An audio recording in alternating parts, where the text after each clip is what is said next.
This video is brought to you by Reproduce. How can I be a white nationalist if I wear Reproduce? Checkmate, groomer. Hey man, something's got to pay the bills around here. You guys consider supporting me on Patreon so that I don't have to do this type of gig anymore? Reproduce Griftwear, the only clothing line that's DMCA protected. Dressed like a goddamn brick. Reproduce.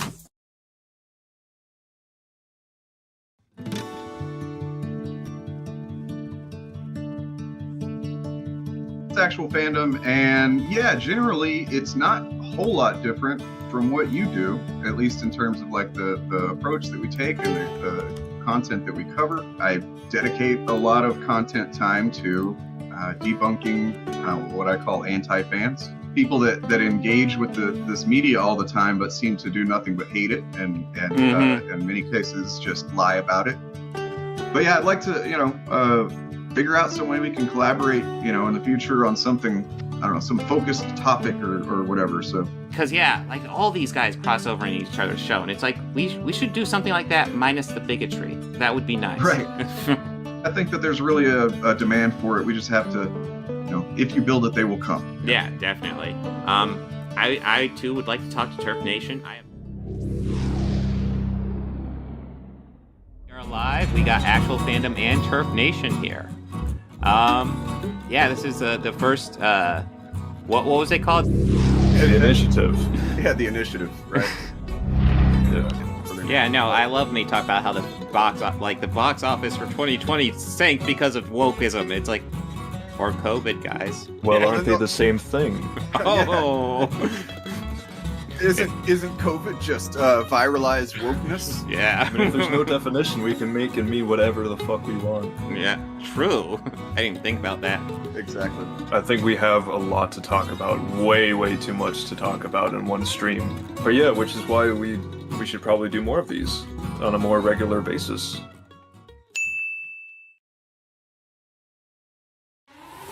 I said we'd fuck someone's dad. That's not the same. I said I would fuck Choosing them. And the thing is they would want it. That's the difference there. I know you guys jump right to great when it's like, because maybe you don't know what it's like to have consensual. I don't know. But when I say I'm gonna fuck somebody, that means they're gonna ask me to do it. And whenever we're done, they're gonna ask me to hang around for a while, and they're gonna try and make me some dinner. And I'm gonna go, I gotta leave. I'm sorry, I gotta go. And they're gonna please stay a little longer, please. Are you being serious, dude? It was fucking. Look, these people are fucking so up their own ass with dumb shit, man. Who said they wanted it? Good thing you didn't get a reaction out of him. I give him a reaction because look, I kind of charity. I look out on my YouTube feed and I see like these little channels and they're getting like 40 views because they made a video about me, talking shit to somebody in chat, and I'm like, hey man, good for you. Yeah. Yeah. Good, man. Yeah, I'm happy for you. It's charity. Yeah, it's like helping out the little guy. Yeah, we were all there.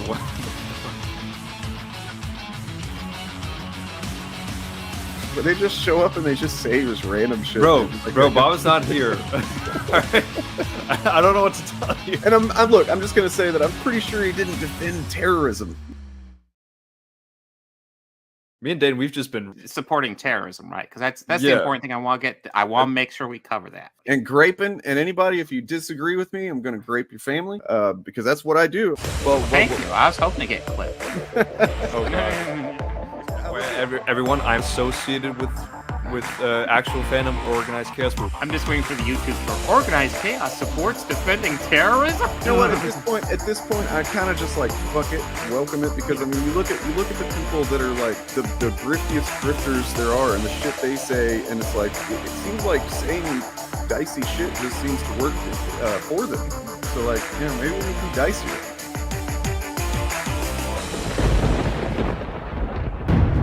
We're really not affiliated with Geeks and Gamers as far as I'm concerned. I really just want to make that clear.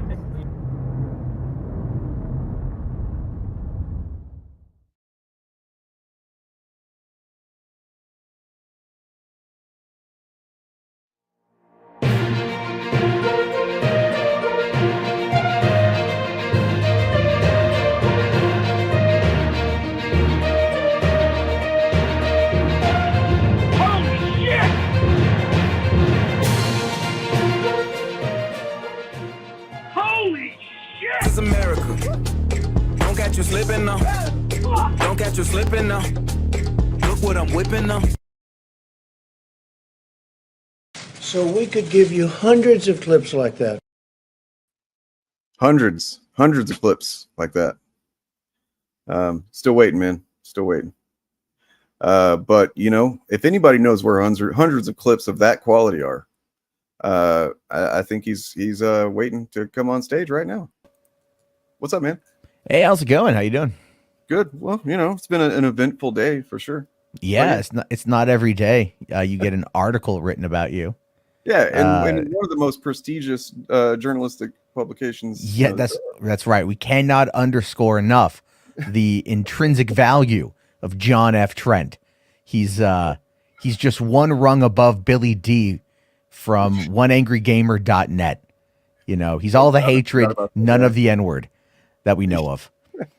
Yeah, he's a little bit more covert than that. A little bit, a little bit more covert with his pro-fascism mindset. It's great. Well, I mean, John F. Trent, look, he's got access to the best fucking sources, like Bishop Michael Burbage or. I don't even like those guys are. All I know is occasionally I'll say on Twitter that this is your daily reminder that bounding into comics is fake news. He gets so mad when I do that. Oh yeah, they unblocked me for this because I was blocked like a few days ago. I can show the screenshot. I was like, oh my god, they blocked me like just a week ago maybe, and then I saw this today and I was like, wait, am I not blocked anymore? Nope. They wanted to make sure I saw it, I guess.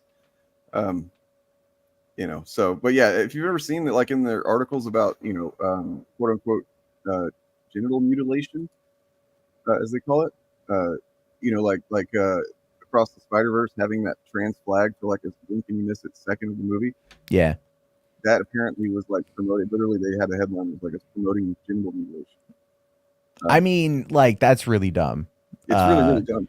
If they would have been like, if there would have been a world that they went to where Gwen Stacy was like, you know, if it was like pro circumcision, I could be like, I agree with that sentiment. You know, if she's got a moil like just tattooed on her arm, you know, like you're like, I get it. She's totally, this is a world where they're pro genital mutilation, right? They really don't want those 20,000 nerve endings to survive. Right. You know, but really in this case, it's just like, it's whatever. I can show you, like, if you've never seen, man, it's fucking crazy because you'll be reading that article, like, and they even sometimes have an article that's like completely fine. Like even written by John Trent, like the article will be generally like just telling you what's going on. It'll be like, you know, legit news. And then at the bottom, it'll suddenly be like, well, you know, then they bring up some Catholic bishop or cardinal or something who said something about the issue. Yeah. And it's like the last half of the fucking article is just some, it's like, what the fuck just happened? It's really weird. It's really weird. It's one of the reasons why, like, every time I get the chance to call out the Fandom Menace over things like this,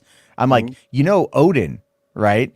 Odin's movie blog teaches at a Catholic church or at a Catholic school. He's a Catholic school teacher who looks like a wannabe Rasputin, you know, and you're just like, this guy is working for an organization that covers up child abuse and child molestation constantly. Right. And yet, like, no one ever says a word to him about it. Like, hey, bro, you ever think you're maybe working for the bad guys? Just as an idea, you're maybe. Well, yeah, I don't know why I haven't thought of that before, but like with, John Trent, it's like, dude, are you maybe deflecting from something? Like you're projecting a little bit. I don't know. The skeletons that are in their closet are bleached whiter than the skin they all wish they had. But yeah, I mean, sorry. I realized I hadn't told anybody. Literally, like, if there's probably people that have no idea what we're referencing. That like bounding into comics. You know, I've been finally. Honestly, it's about damn time. As I've got in my little thing on my avatar there. They wrote an article about me. You know, and considering how much I've gone after basically all their buddies over the course of almost 4 years, I'm surprised it took this long. I really am. I mean, like, it's a slow. To be fair, there's a strike going on. True. You know, there's not much else happening right now, so people are fucking take the wind out of my Sorry. I know. No, you like you guys get under their skin in a way that is really, really obvious in many ways, especially Eric July and like those clowns.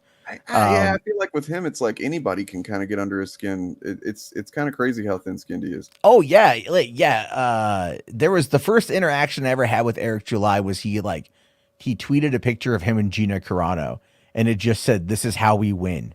Oh yeah, and I responded back by saying, "Win what? A Razzie?"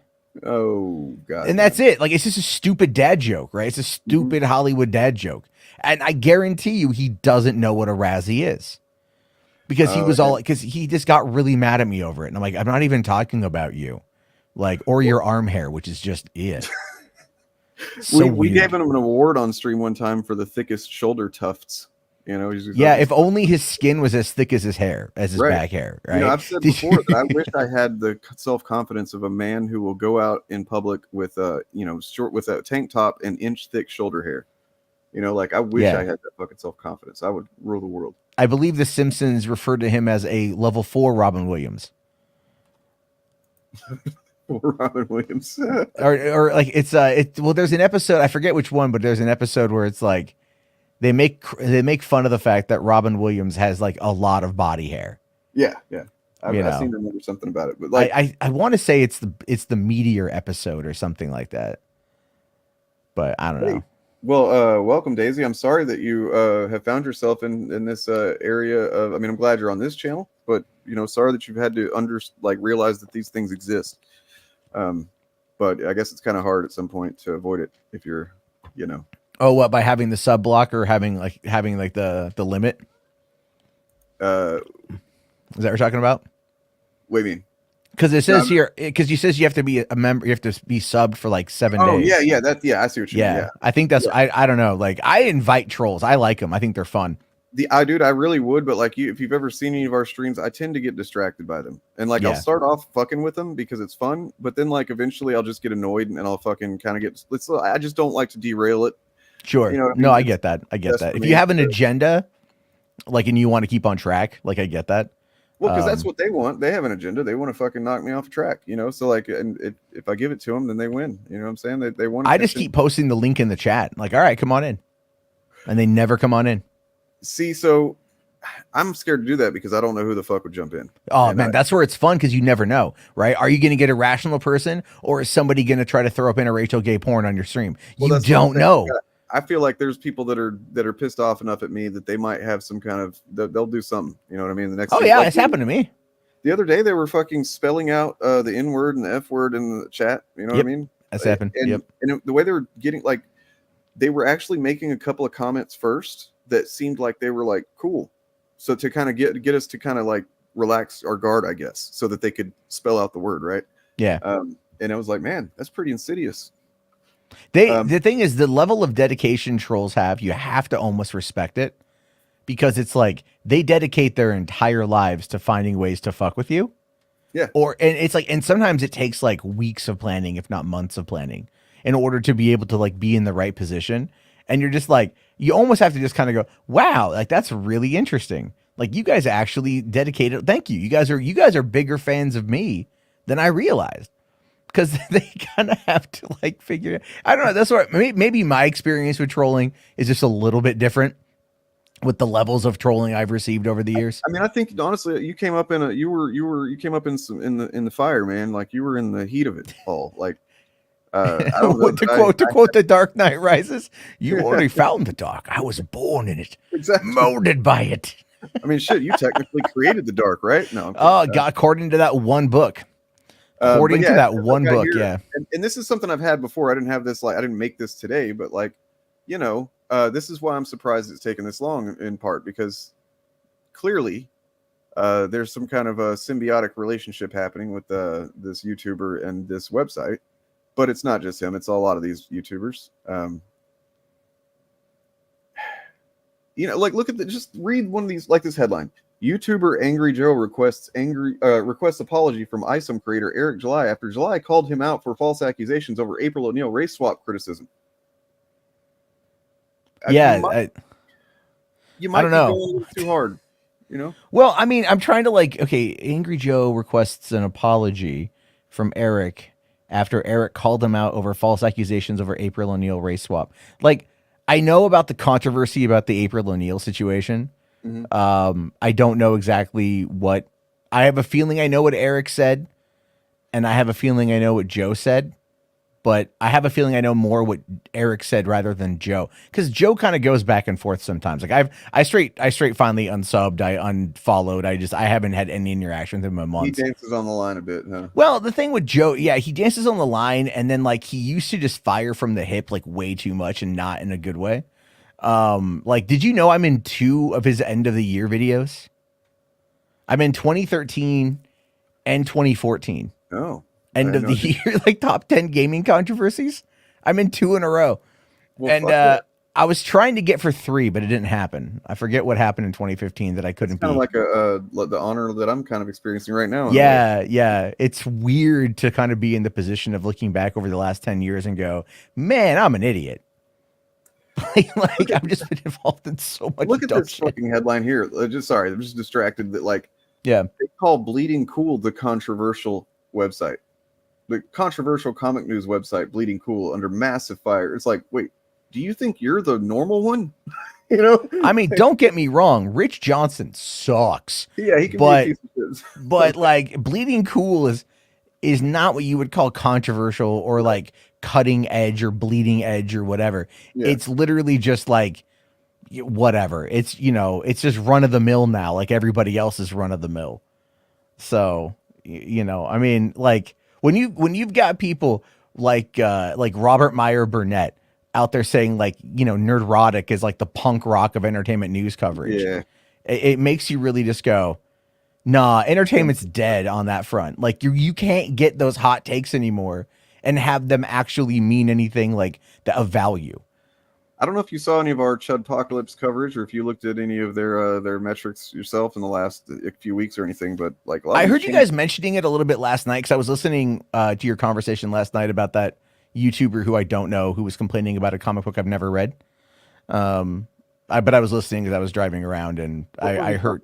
Oh, that guy. Fucking. Yeah, he was complaining, I'm assuming, about like gay people in comics. Oh, he wasn't referring to any specific like I finally got to eventually late in the video where he got specific about anything at all. Like it literally is just like the first 10 minutes or so is just him going, you know, these writers now they just take these characters and they were straight and now they're gay and they just reduce their personality all the way down to just being gay. That's their whole personality. Literally, like not a single fucking example.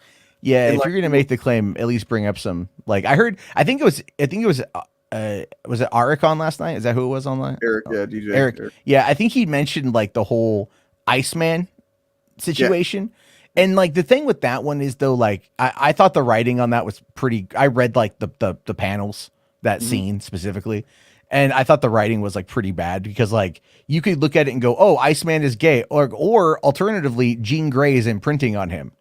Because the way that she kept pressuring him to admit that he was gay and that she's a telepath. So the thing is about that out of context is that we already knew he was gay because in that point in the comics, this is fucking comics for you, superhero comics. Yeah, it's all back. Who knows? Who knows what's canon, what's not canon? I mean, no, it is. But so like Beast had gone back in time and pulled the original 5 X-Men out of like pretty much the beginning days of the X-Men comics and brought them into the future, which is our present, to show them, hey, look how everything has gone to shit. Please, let's figure out how to stop this from happening. And so it was the younger Iceman, I think, wasn't it? No, it was younger because the older one was basically like slaying. He was just laying pipe constantly. I think that's like the counter that I remember hearing at the time. I never read any. Here's the thing with me in comics, right? Like I'm a big canon guy. Right, I'm a big canon guy. And I'll just be honest. Anyone who tells you canon never matters is lying to you because canon because storytelling matters, beginning, middle, end matter, character motivations, everything matters. Yep. Comic books is a weird bit of a different beast, only because there's been so many iterations. But it's I'm a big canon. Like I fucking like canon. It's the cornerstone of storytelling. I'm sorry. It's like. But the thing is, people try to argue against it in many ways, and I'm just like, why? Because you don't want there to be cohesive, straightforward, to the point. Like, that's all for me. That's all I generally care about. It's just like, does the story make sense? Let my cat in the door. Sure. Let me look at the let me look at the chat. Let's see. GM Morgan, Bendis is a mixed bag. When he's good, he's great. When he's not, he's terrible. That's a lot of writers. Let's see. The New Warriors controversy. Wasn't that the one, I remember a little bit about the New Warriors controversy. Like, a lot of that stuff just kind of bleeds together from many, many, many years ago, where like any change to any comic book character or comic world was like met with just, and I fully engaged in it as well back then. Cause like, whatever. A lot of it was for clicks, to be fair. That's just the way that the internet operates sometimes. And you know what? Hey, listen, I don't do that anymore, and I feel bad that I did. Right. So I figure we take a look at this article. Let's read this article, man. Yeah, I haven't actually read it yet. I know you sent it to me. I saw it earlier. All right. So let's look at this. I call it an article. What this is promotion for this fucking comic book, because these guys said a million times, especially Eric July, he farms conflict narrative like nobody's business. He's gonna, if there's something he sees is he can fucking turn into a conflict. And that's what the Angry Joe thing was. You know what I mean? It make a big deal out of some little tiny misunderstanding and act like it's a big, like you're gonna fight, which is essentially he did threaten to assault him, I think, at that point. So this is there's a reason that they're mentioning, oh look, Alpha Core is about to release, and this YouTuber defamed the writer of it. Can you believe that? Called him an anti-Semite. Well, fuck, man. I guess I shouldn't have done that, right? Although I didn't really. I said that the QAnon narrative is inherently anti-Semitic, and that's just true. It just is. Like, I don't know, how they could try and fucking say it's not, but I guess they're just playing on people's ignorance. I mean, it's pretty hard to not look at QAnon and to be like, yeah, they don't like the Jews. Right. I mean, it's just the painted over whole blood libel thing. Yeah, it's so dumb. And then but the thing is, I never literally said that Chuck Dixon is anti-Semitic. I said the narrative, that the conspiracy theory is. So it's kind of interesting they went with that in particular too, because I also said that it is it's used for bigotry against LGBT people. They tie in the whole grooming thing with the vague sense of they're doing something with children kind of thing, like that QAnon does. Yeah. Which is always weird to me. It's like the what was that one fucking guy's name? The Isaac something or another, the one who threw himself off a bridge. Remember that guy? Like Isaac Moody, I think, or something his name was, or he was he was a background. He had like a bit part in Thor, like as like a cashier or whatever in the first Thor movie. And then I have no idea about this. He was like, he died like 2018, I think, right? Isaac Cappy was his name. And so this guy was one of the first ones to like promote the QAnon like online, being like attached to Hollywood. And again, like Isaac Cappy had very few credits to his name. No one knew who he was. Like his biggest thing was he was in the Thor movie. And then he got big on social media by like trying to claim that the Hollywood elite and everything else. And then he ended up killing himself by jumping off a bridge a number of years ago. And people thought like Tom Hanks did it. Like, of course. Because he was one of the ones pushing the Tom Hanks Route 66 theory, which was like Tom Hanks was like signaling to like the Hollywood elite to like, very similar like to the Podesta emails.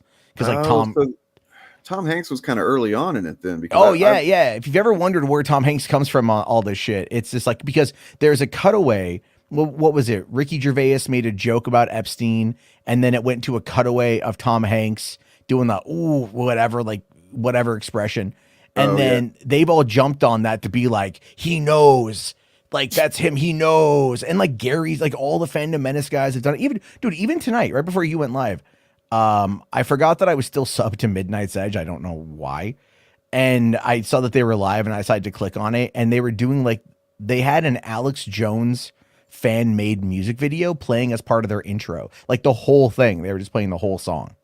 Was it the emo one or whatever? It might have been the emo one. Yeah, I think it was. I only listened to like a second or two before I dipped out. But it was just like, you guys are up here promoting Alex Jones.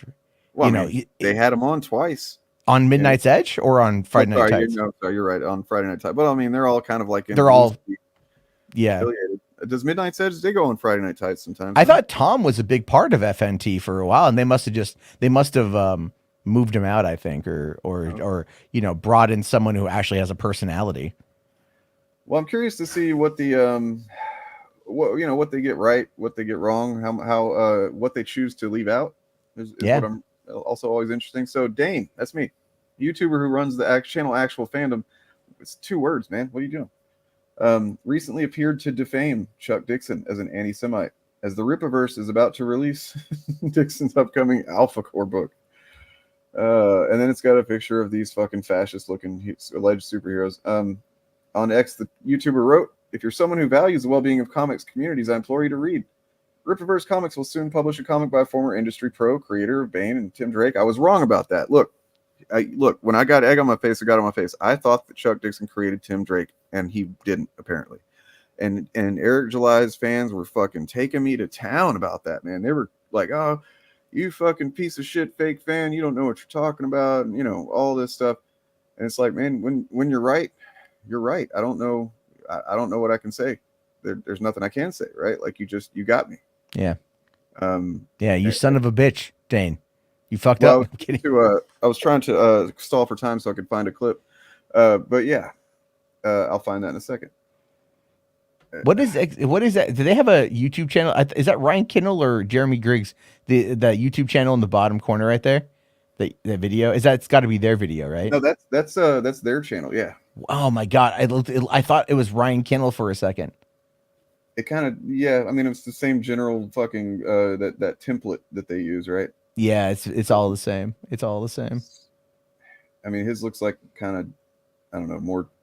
It just looks dumber. This one somehow. But yeah, it's Chuck Dixon didn't create Tim Drake, Robin. I don't know why I internalized that, where and why I thought that was accurate, but I also don't proclaim to be much of an expert on DC either. I definitely know more about Marvel.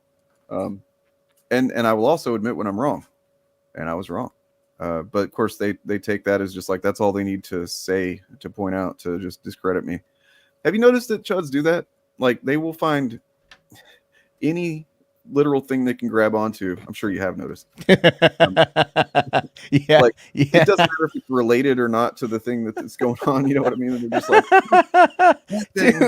we don't have to listen to anything else he says. Are you kidding me? Like, I know exactly what. Yeah, I know exactly what that's like. Mind or something? Like, it's everything I've ever done. Everything I've ever done, it gets brought up, right? It doesn't matter what it is. Like if I criticize like the Snyder people, they're gonna be like, "Well, you made a joke about Zach's daughter," and I'm all like, "I didn't." They cut the context out of that, where I was like talking about how like they're so obsessed with Zach that they want to be his kid, right? They, you know, and that's the joke. And then I immediately said, "Okay, that's not true. It was just a joke," and they got all mad about that. Doesn't matter, right? Of course, there's like, you know, there's the polar bear thing, which gets brought up every once in a while, right? You know, so yeah, people will, just now and then, right? Yeah. Like, and even the Eric July people, man, like they don't, you know, like they don't really come at me. Like you guys anger the hell out of them. Like I'll piss off like Robert Meyer Burnett. I pissed him off with a really funny meme, I think. And he got real mad and like ran to his echo chamber, you know, and they're all like, "Jarbo's just a piece of shit. It's okay." And they're throwing money at him. And I'm like, "That's right, bitch. Make more money off my name." And then he that was whenever he wanted to like come meet you at your house. No, this is a few weeks ago. Oh, God. This is a few weeks ago, because I have a meme. Like I was looking through my phone. I made a meme of Robert like a year ago because he was like saying he's proud to stream with Az. Right. You know, and like, it's like, dude, this is before the pronouns thing, but Az is still a piece of shit. And so I photoshopped, I took a picture of Hitler giving a speech and I photoshopped Rob in the back of it. And I just said, "Robert Meyer Burnett waiting for the speech to be over to talk about Hot Toys." Yeah. And he's like, "My Jewish grandfather wouldn't appreciate that." Oh. And I'm like, "I don't think he'd appreciate you talking to people who are very fascist." Yes, no, I don't think he would. It's very funny because I don't care. He got real mad. Others got real mad. But it's just, again, it's like, it doesn't matter, right? Like, it just doesn't matter. They're going to say whatever they're going to say. Anyway, I'm sorry. Go ahead. It's all good. I'm always happy to hear your experiences, dude. Like I've learned quite a bit. You've probably traveled the road, several times before I ever start down it. So,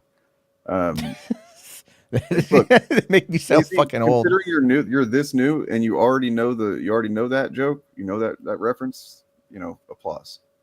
Good job. But yeah, I found that clip finally. So what I was saying was, they got me. I didn't, I made a mistake, and I can admit when I'm wrong, unlike other people. Why is he doing what he's doing? As far as what? Give me a specific anything. Action. Give me pick your own example and give it to me. I'm not giving you anything. Give me an example. I'll tell you what. I'll give you an example. You've read Amazing Fantasy number 15, right? Let's talk about. Go back to ISOM. What about it? Are you asking? What specific? Wait. You've read Amazing Fantasy number 15, action? Right? What specific action are you asking? Pretending? No. I'm gonna get stuck on this one. You've read Amazing Fantasy number 15, right? Are you what? Let's talk about ISOM. You just asked me a question. Let's quit moving the goalposts. What specifically about the?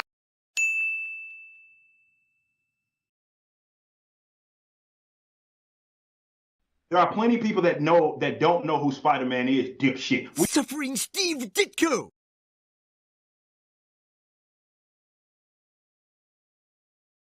How can you not know that Spider-Man first appeared in 1962's classic Amazing Fantasy number 50? Just a classic moment there. That's a good catch. I mean, to be honest with you, I couldn't tell you what Amazing Fantasy number 15 was. No, I mean, then that's not. Yeah, there were some people that missed the point of that too. They were telling Bob, "Oh, you think that just because he doesn't know?" It's like, no, man, it's because he presents himself as a fucking expert every day on YouTube. Yeah, and he literally has a show called For Canon's Sake and stuff. And it's like, dude, and I mean, to be honest, like if you're somebody who reads comics on a regular basis and stuff like that, just in absorbing the fact that Amazing Fantasy 15 is where Spider-Man debuted, it was one of the earliest pieces of trivia that I remember kind of internalizing, right? Like, because you get into Spider-Man and you think, oh, when did he first debut? And you go, oh, it wasn't Spider-Man number 1, Amazing Fantasy number 15, and it kind of like leaves an impression, or did on me anyway. Yeah. No, I mean the clip from The Simpsons, I do remember that clip from The Simpsons. I think it's just like I've never been like, I like comic book movies because I like movies. Yeah. And so for me, that's my thing, but it's like, I've never been into, and I think, but it goes back to the canon thing, right? Where it's like when I was a kid, my mom bought me this, it was a bunch of, 0 issues, right? Of DC comics. Oh yeah. Aquaman, Batman. And this is like way back in there. There's like 15 to 18 of them in there. And I started reading, like, oh, these are cool. These are good. And then I'm like, but wait, aren't there like other stories? Like, where does this fit in the storyline? And so even back when I was a kid, I'm like, I don't even know where this is fitting into the storyline at all. So that always kind of threw me off because I'm just like, I like to go, and this is part of having my OCD and everything, and probably ADHD as well. I like to go to the beginning and work my way from there to current day. Yeah, I mean, that's ideal. And that just fucks me up when it comes to comics because like there's like, there's no real way to do that. All right, so I'm actually surprised that they shared every one of the 4 images that I used. So okay, literally just showing the whole post. Good job, I guess. And so had a couple of responses to it before this article, or before I became aware of it. One was first I saw it like 3 hours later that one shill account that's constantly, they're not affiliated with Rippaverse at all, but they're constantly seemingly working hand in glove with Rippaverse and Eric July. And they had tweeted saying that I was trying to cancel Chuck Dixon. And I was like, man, no, I'm not really. I mean, that's not what my goal was. It's more like, hey, be aware of who this guy is before you pay for shit. Like he literally wrote comics for a white nationalist. As far as I know, he might still write for him again in the future. I don't know. And then also the thing that he wrote his comic book about. This is what it is, in case you aren't aware of the context of this thing. And this is what it is. You know, I don't, it's pretty much just here's his bibliography, and then a specific part of it that I think is, you know, of note and kind of concerning.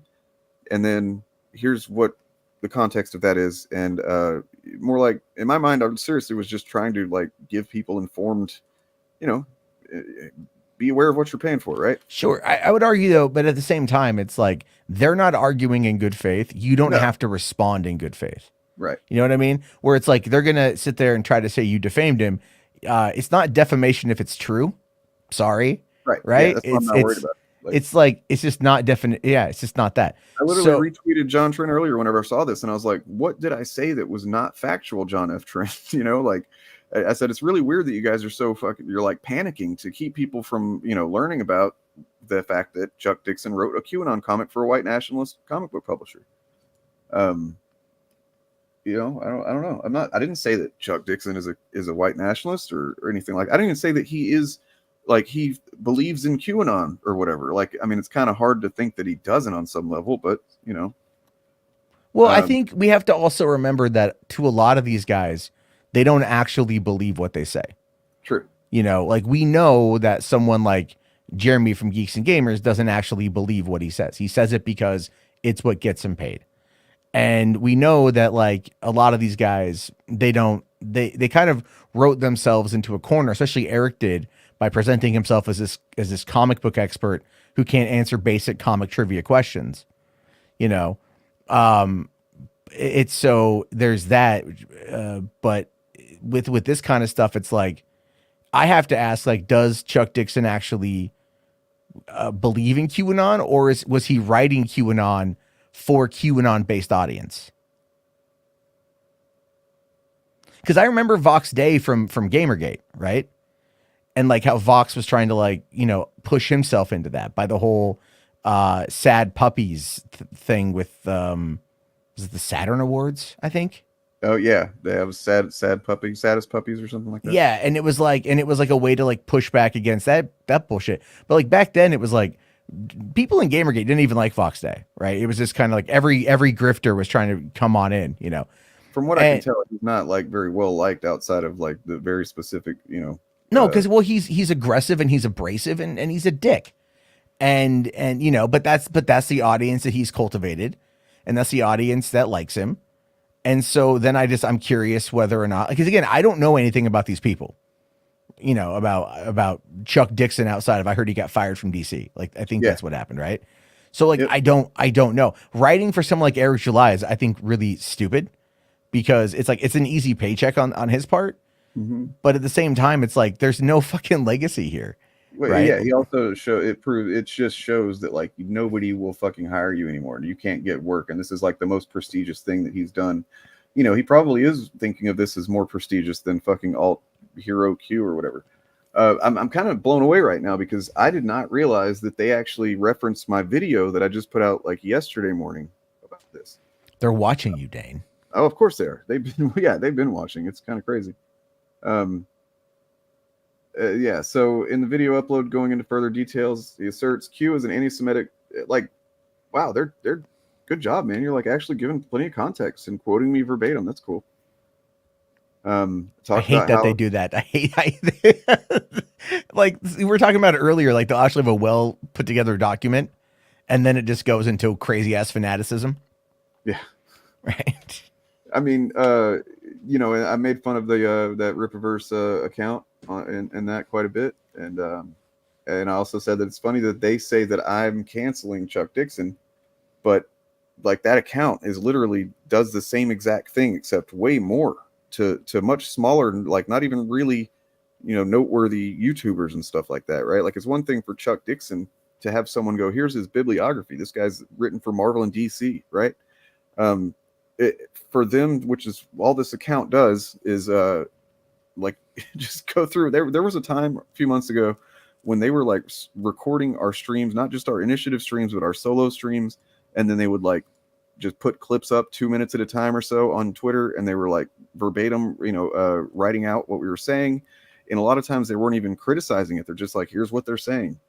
and it actually kind of made us look pretty good a couple of times. Of course, to their audience though, that's like they're reading it a different way. Whenever we're saying something that we think sounds good, their audience is like, oh, virtue signals or whatever. So yeah, I'm just curious where he goes. However, not only fucking my mouse sucks, man. However, not only does he appear to be defaming Dixon, how? Let's look up defamation. I'm gonna look that shit up. Sorry. No, I just want to make sure I know what Yeah, what's the Webster's definition version of defamation? So essentially, it's slander or libel. The action of damaging the good reputation of someone. But I don't think that includes just saying something that is true, like that is objectively true, right? Like, they have to prove for defamation. They have to prove that it's damaged him on a social level or a business level, right? Prove damages. If you're like, hey guys, he wrote a book about QAnon, and they're like defamation. Like, no, it actually happened. It's right there. And then I saw someone respond. I think I saw it earlier. I forget where I saw it. Someone's like, it's available for free on the website. Like, you're not making the case, buddy. It's like if it's a QAnon related story for a QAnon related audience. Now, I guess the question though, and this is what I mentioned earlier, like, does Chuck Dixon actually believe this? That becomes the question, and that is where, I think I like if you're calling him QAnon because he's writing QAnon stories for Vox. I'm relatively confident. I avoided saying he is QAnon. Yeah. No, I'm just kind of spitballing out here. I don't think you did. I didn't or don't directly remember you doing that.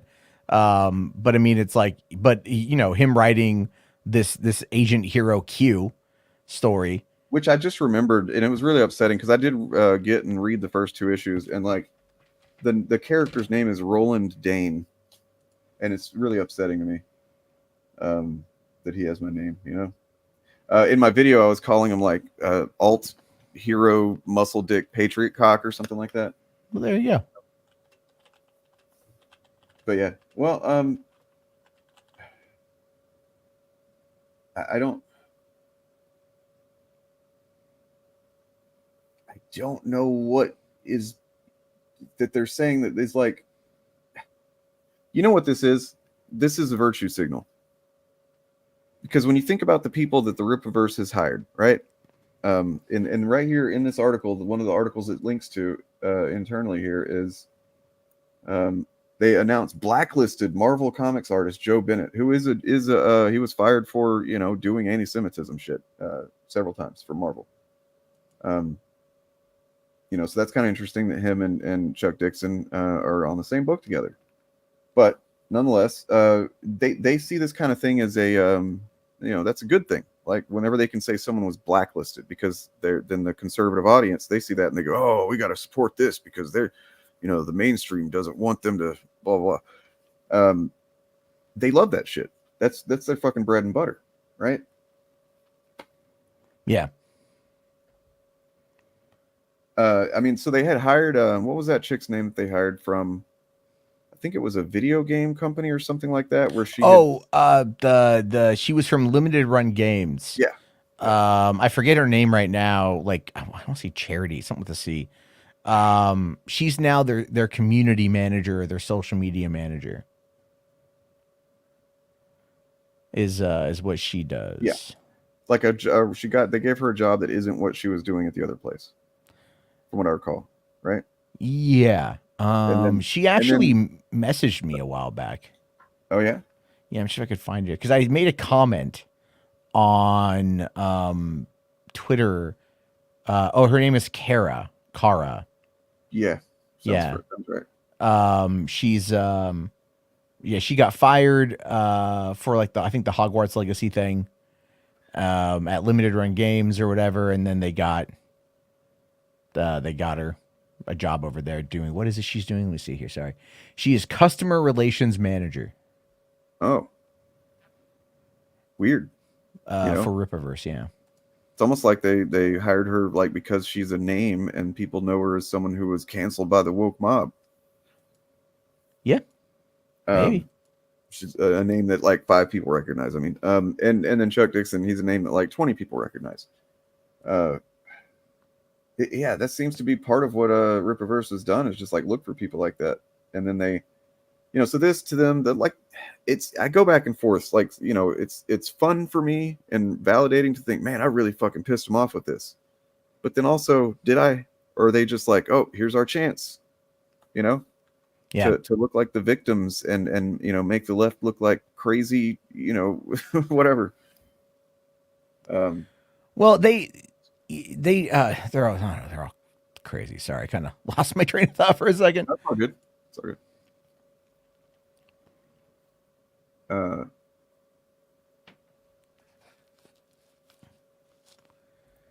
Did you see this? Let's check out the quote tweets. Y'all really bought that shit butt ass comic book. I'm crying. It's crazy people think this guy is anything but a libertarian scam artist. This is some of the worst paneling and framing I've ever seen. They break the 180-degree rule twice on the same page. How do you pull that off? The 180-degree rule states that you keep the camera on one side of the characters. Imagine a line through the center of the characters and do not cross the line. The 180-degree rule is meant to help viewers understand where things are in the scene. They're trying hard to defend this talk. Anyway, good times. I've seen that. I've seen the argument made about the 180-degree rule on that one. The art direction on that book is going to go down in history as one of, if like the highest grossing, worst edited or designed book. He might have to fight with Rob Liefeld for that. Well, okay, they can at least draw feet in Isom. I mean, sure, they're wearing shoes, but I saw like an AI generated Isom the other day, and I was like. I saw that too. I was like, that's pretty deep. That's pretty good. Yeah, I was like, man, I normally hate this shit, but this is actually pretty dope compared to the comic book. No, that image I sent you the other night of Eric, I made that in AI. Oh yeah, fuck. Let me I just said Eric. I found a picture of Eric, and I threw it in there, and I was just like, this as a Muppet, and that's what it gave me. No context. Yeah, I just was like, what the f? But yeah, it's just great. The shit they can do with this old AI these days. Give it a 2 years, and we'll be seeing. You could make AI movies from like your phone. There we go. Good times. I don't know why it's all smoky in the back, but that's the thing with the generation is you never know what you're gonna get. Right. Yeah, I did some fun stuff recently. I did some. Actually, it might have been this that inspired me to do it. I was like, well, I wonder if I type in some like Ethan Van Sciver or something. What do we get on something called Night Cafe? Is what I used. Oh, I haven't heard of that one. I used Midjourney for mine, but the funniest thing that no one gave Ethan Van Sciver enough shit over was the fact that he dyed his beard. I feel like I gave him plenty. Okay, because I mean, I didn't. I saw him pop up on videos, and I'm like, yo, did he like color that in with a Sharpie? Like, what the fuck? Yeah, like, that's not even natural. It was like another week later, and it was already like he was washing it out. You could tell, and he hasn't gone back to it. I think he.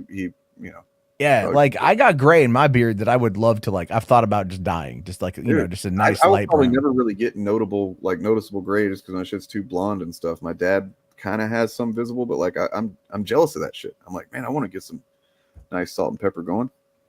I have some salt and pepper going, and then I have this patch underneath my chin that's Santa Claus white. That's pretty cool. I made this a while back to kind of just show generally how bounding into comics works, more or less. Yeah. This is before I fully understood. I should have put the Catholic Church there instead of really the GOP, but gotta watch out for them pesky Catholics. Got to. They're gonna feed you some shit and make you shit into the mouth of some other person. And, Yeah. Do you want what is it? Cuttlefish or vanilla paste? Cuttlefish. Vanilla paste. Oh, you say cuttlefish? Yeah, that's what it was. I believe in you, Kyle. The human sent to iPad. Such a great episode. This is what being a fan's all about to me. I don't know about you, but like, this is what when I think of like being a fucking superhero fan and stuff, like this is it.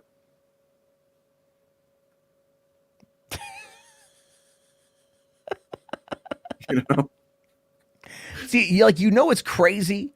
Like it's crazy when like you go to church and there's your pastor, your preacher, whatever, your rabbi, whatever, and they're someone like they're trying to find a way to relate to you, the message of God through relation, and they go and they start bringing up like superheroes, because like when I was a kid, that was like never a thing, right? But like there's people now it's relatable. Like these heroes are meant to be like these are the modern day gods. They're basically meant like I'm not surprised that some people haven't set up fucking altars of prayer to Superman. Or just very similar back in the Roman Empire when it's like, oh, we need to pray to Jupiter so I may have a larger penis. I've actually thought about this quite a bit. And you know what? I actually think that if I don't think anybody should believe anything, like wholeheartedly there's no evidence for. But if someone did like decide, like, I don't know, in the future, like some post-apocalyptic people find some comic books and they're like, oh, the Superman, this must be what God is, right? I think that the messages in Superman comics are actually clearer and more generally good than what you would get in the fucking Bible. But yeah, that's just me. Then this is a post from fucking John F. Trent's, his own Twitter. And he shared this. Tolerance is an attitude of reasoned patience toward evil. Forbearance that restrains us from showing anger or inflicting punishment. Tolerance applies only to persons, never to truth.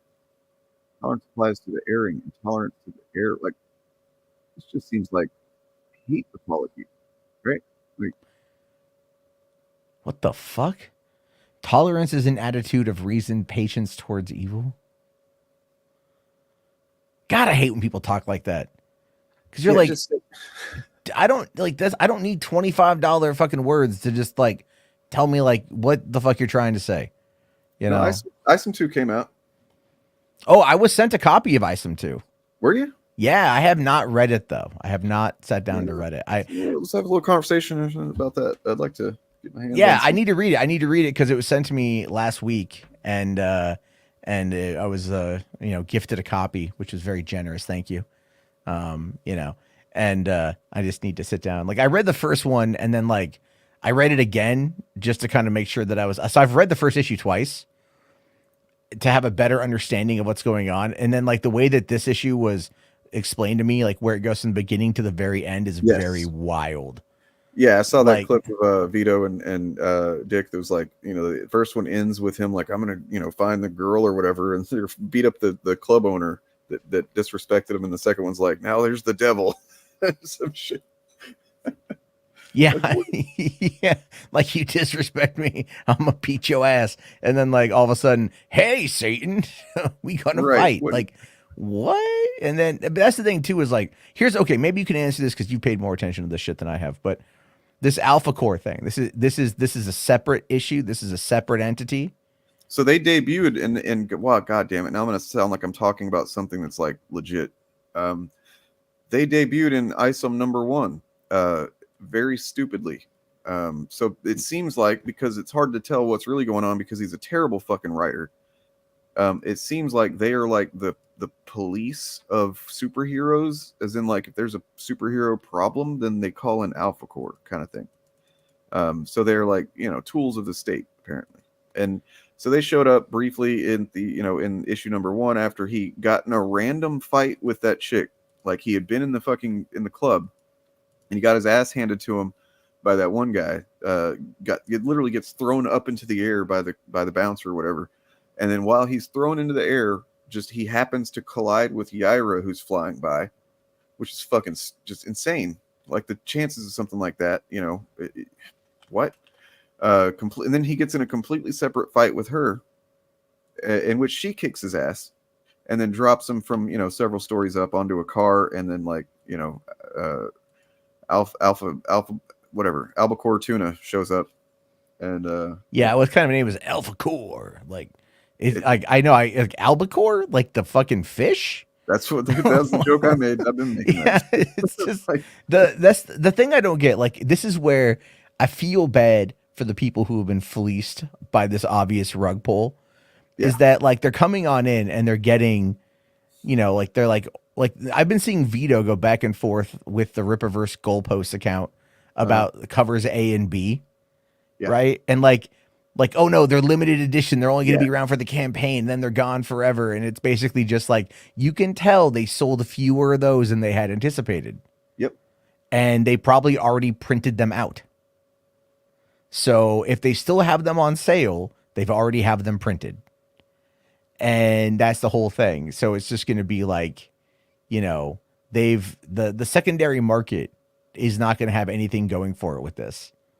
No, there was actually examples of. I'll just pull up that one account, that Rippaverse news account, that they just do some good work over there. Yeah, to mention to bring up or to respond to Organized Chaos. I read through it one time, and I was tired, and then I was going to go talk about it on the Dick Show, and I wanted to just because I had made a comment that I thought I interpreted from the story that I was wrong about actually. And I wanted to go back in and give it a reread. What? Fake fan? You're a fake fan? No, I just wanted to go and give it another read in order to make sure that I was correct. Because I was tired the first time I read it, and I was like, "All right, it's stupid." I kind of rushed through it. You know, I didn't give it I didn't give it the proper time to analyze what he was saying. I just kind of went I was laughing at it the whole time. It was so dumb. It's still dumb, but I was like, okay, let me at least approach this critically, so I can have decent arguments to make against it. That's why I read it again. And yeah, no, it's boring. It's very boring. It doesn't make a lick of sense for half the motivations. So here is I think it's $135 if they bought it from the Rippaverse store. It's $135. These two comics, right? One of them $35, the other one $100. I don't know why you would do that, but somebody did, and then I guess they tried to flip it on eBay or whatever, and they made $81 after 17 bids. Yeah, why would you try to resell it right now while the campaign is still going on? I don't understand because he's actually got them convinced that this is a hot item and that a lot of people are fucking trying to get it or whatever, and it's just this artificially inflated secondary market thing that he's doing, and his fucking audience is clearly they're not the brightest people apparently. The shit that the guy says is easily shown to be lies in a lot of cases. You just have to look at something besides the information he's giving you, and you can see, oh, that's fucking not true. Well, that's the thing. I think that's one of the things that's attracting more people to this story from across the board. I've noticed that a lot of people have been who aren't normally in this sphere, and even people who are on alternate sides of let's say the political spectrum, have been really picking up on this. Eric July, the whole flagging thing, right? That's a big ass no. Okay, I can speak with experience on that one, and so there's that, and then there's all the blind loyalty that he has from his audience, but that response is now bringing in other people who are just going what the fuck is this shit, right? Which is my question about the Alpha Core. So, and then you have the Soska sisters. Yeah. Right. Who are, I could have sworn, honestly, when I first read that, I thought they were porn stars. I'm not even lying. I'm all that. What the name sounds, or no, I was I'm thinking of Stroya. That's my bad. Where's she been? Right. Jeez. Sorry. But no, I'm just thinking you bring these people. Okay. So you have your core, your crowdfunding, right? And which again, none of that is transparent. We have no idea if Eric is even telling the truth on how much money that he's made. There always needs to be an asterisk next to whatever the totals. Exactly. Because you just never fucking know how much of that $3.7 million was an investment through Blaze Media. That's my question, right? And he hasn't said. Well, no, it's a question. It's asking a question. I have no evidence to suggest that that's the case, but it seems really weird that the amount of money that he claimed to have made for something that he has no experience in, and unless it's culture war motivated, and then by going on Fox and having Fox push that and everything else, that's going to go out to people. But the average people who watch Fox are boomers in their 40s to fucking 80s, and they're not going to read comics, especially comics written by a black guy. I'm sorry. right? That's just not their demographic. We've learned this over the years. Fox has harbored a very old white male audience and white female too. Let's not forget the ladies. They're a big part of that, you know? And so, but the average viewer of Tucker Carlson is not, you know, and this wasn't even Tucker. This was, who the fuck was it? It was like, was it Brett Baer or was it Jesse Waters? Who gives a shit? If it wasn't their primetime player, it doesn't fucking matter. It's almost like it doesn't exist. So you're telling me that like all these motherfuckers have been like this. Okay, let's say this specific motherfucker, $3.7 million, never written a comic, pushes out this thing that is terrible, gets another, what, 2.4 million on the next round? About half, yeah. About half. A little more than half, I think. But like, right. But still, there's a significant drop off after, of course, there was going to be. Mm-hmm. And now he's got these other comics. Are they going through a crowdfunding campaign? Like, what's the release strategy for these things? Do we know any of that info? I imagine it's all the same. I think it's going to pretty much be the same. And honestly, I honestly think he probably is sweating at this point, because he might have. He seemed to have been very confident that number 2 was going to do at least as well as number 1 somehow. I don't know how he might have convinced himself of that, but because no, I can tell you exactly how. The best way to describe Eric July is to equate him in character only, not actual talent, to George Lucas in 1994. Now, I say that specifically with reason. Lucas in 1994 sat down to write The Phantom Menace. Nobody around him told him that was maybe not the best idea, right? Nobody from script writing through pre-production, production, post-production, ADR, release of the goddamn movie, right? Nobody told him. You're right. That this was that there were elements of this that was a bad idea. With Lucas, it's like everybody around him is like, well, we have jobs because this guy fucking created Rick McCullum is one of those people, absolutely. and then with Eric July, the same thing. It's like his family, everybody in his sycophant community and shit like that. They're not going to be like, are you sure, man? You know, like, because he's the guy. He's been talking about what's wrong with comics for years. You know, he built his name on talking about what's wrong with comics. So of course he knows how to do it right. Exactly. And that's the whole point. This is what I say. Like, you know, when it comes to people like Gary and those guys, you know, I'm like, you wouldn't hire someone who's not a trained plumber to come in and fix your toilet. Why the fuck are you listening to someone who knows nothing about how movies are made, nothing about how comics are made, to come and tell you what's good or bad about that shit? Right? He's a rapper. He has a band, or did have had a band. I don't know if he still does. I'm not his fucking biographer. I think I saw something about that as well. I think he said like they're coming back. Yeah, I mean, it's not actually the worst thing in the world, but not musically really, but like, except for the fact that it's kind of just outdated music, kind of the style has kind of been done a lot. But if you ever look at like the song titles and the lyrics, that's kind of interesting. Let me show you here. Is one of them titled "Where Are the Roads"? Yeah, God, even better. Let me show you, because you won't even believe it. Yeah, Bob there is saying, just FYI, criticizing Eric July means you're racist. I got that too. Yeah, you're just upset that a black man's done well. No, man, good on him for getting 3.7 mil, especially at a dipshit dumbass motherfuckers. By all means, get that bag. Just put out a good product. That's like, I'll buy it if it's a good product. They say it to me all the time, and in my position, I try to explain to them. They don't do nuance very well, I guess, but like, it is, if the guy just made the money, you know, off of, even if I think that he's grifting the comic book and he's you know, just kind of giving a piece of shit to a bunch of idiots and they're paying him money, like, whatever, that doesn't affect me. And I might talk about it once or something, or I might make fun of him or something, but I'm not going to go at it from like an ethical perspective the way that I do. What fucking pisses me off is that these people run with the narratives that he's been putting out into fucking, you know, comics fandom. You know, they consider themselves comics fans, even though they really fucking aren't, because if they were, they would know a lot of the shit he's saying is bullshit. You know, like, all it takes to disprove these guys in most cases is to read comics, and you go, oh wait, that's not even true. What are you saying? Or he was only giving me half of the fucking facts and made a narrative out of it, right? And that's all it takes. But yeah, that's what pisses me off. My interest is not defending corporations or being petty about somebody that made money. I didn't make money, whatever.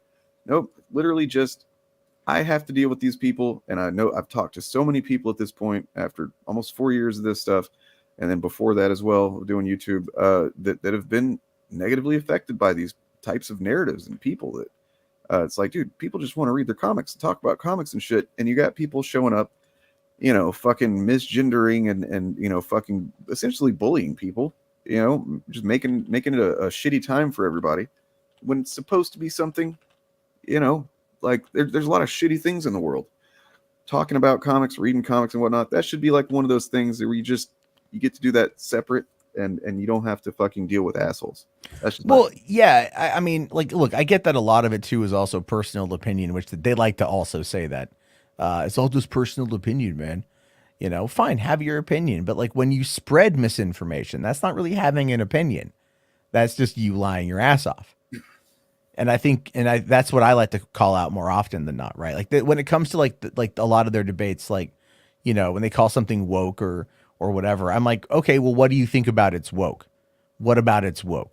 And they come back with this very superficial response of like, oh, well, they have a black woman in this role or something like that. You'll hear that every once in a while.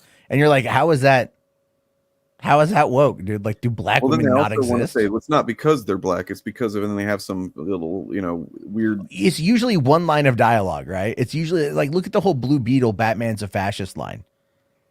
It's one line meant to be a joke from a comedian who's a comic relief character. Also, who spent time in prison, who probably was in prison with people who Batman put into prison. Yeah. I mean, is this a universe where he was branding people? That's very true. That could be considered very fascist. Never mind the fact that he is a vigilante who operates outside the rule of law and is not held to and does not have to read anyone their Miranda rights and does not have to. I got the track list of backwards here. Backwards with a Z. Very important. Get that Z. And it's got, such song titles as Pop It Off, Individualism, Self-Ownership, Demon Rat, Statism, You Are You, Tell Me, Demon Rat, Be Great, So to Speak, Praxeology, The Professional Protester, Addict, and then here's the fucking just the gym. Democracy Sucks. Wow, man, tell us how you feel. So like they've described themselves as libertarian rage against the machine, which basically just means rage for the machine, yeah. Utopias don't exist. Let me live. Snap. Like, dude, I just want to listen to some music, and you're like throwing your fucking politics all in it and shit. I can't even get past the song title, and your politics are cringe. But yeah, just straight up, Democracy Sucks. Cool, man. That's a cool song title. Like, set us free, but not with democracy. God damn it, that's not the way to do it. Yeah, I'm just like I just. The Democracy Sucks featuring Lauren Babick of Red Handed Denial. It just sounds like wannabe Linkin Park. Yep. Which isn't that like basically just like new metal? Yeah, I mean it's new metal pretty much. Yeah, and this is 2017, by the way. Like new metal is not really a fucking like there's still bands that do it or whatever, but it's not like a popular thing. It's pretty niche at this point. Yeah, it's like, I mean, I could have seen like Backwards having done well, around the era of like Michael Bay's Transformer. 2002, 3, 4, something like that. Yeah. Yeah, it would have been fine. It would have been like, oh yeah, this is solid. I can screamo to this. There is this fucking a comic book, a graded slabbed ISOM number 2 with. I guess it's the foil cover, and then signed by Eric July. Like his signature's worth nothing. His signature that he was charging for on his first comic book was a lot, and it's like, what do you think that this signifies, dude? A signature isn't just like you make a comic and then instantly you're fucking respect. I mean, but he does think that. Like he seems to think that that's the case. Yeah, it's insane. It's crazy. Like only 23 likes. What the F? Well, there's probably a lot of dislikes, Bob, to be fair. But who can see? What I love is they've got that like that extension that apparently shows you the dislikes, but that's been shown to be wildly inaccurate. You know what else? It doesn't even matter because like I get comments. I'm sure you get them. I've seen Bob gets them where they're just like ratio incoming, and it's like, oh, so you're just kind of go ahead and telling me that you and your buddies are gonna come fucking bombard this channel? Like, what do they think that does? You know what I mean? Like, you're saying that you know it's inorganic. That if it wasn't for you guys fucking mass downvoting this thing, it wouldn't get those downvotes. And yet they still act like it's some kind of own or something. I don't know.